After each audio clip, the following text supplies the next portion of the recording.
मैं तुम्हें बाद में कॉल करूंगा। I will call you later. वो अभी तक नहीं आया। He has not arrived yet. बराए मेहरबानी दरवाजा बंद कर दो। Please close the door.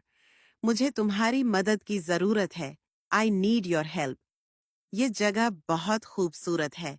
This place is very beautiful. मैं कल बाजार गया था। I went to the market yesterday. तुमने नाश्ता कर लिया? Have you had breakfast?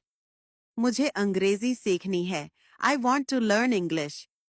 बराए मेहरबानी मेरा इंतजार करें। Please wait for me. मुझे तुम्हारी बात समझ नहीं आई।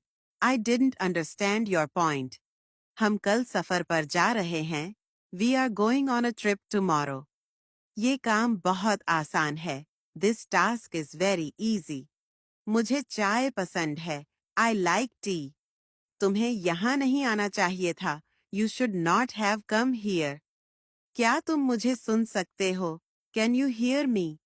मैंने अपना काम मुकम्मल कर लिया है। I have completed my work. वो बहुत ईमानदार शख्स है। He is a very honest person. बराए मेहरबानी खामोश रहो। Please keep quiet. मुझे नींद आ रही है। I am feeling sleepy. वक्त किसी का इंतजार नहीं करता। Time waits for no one.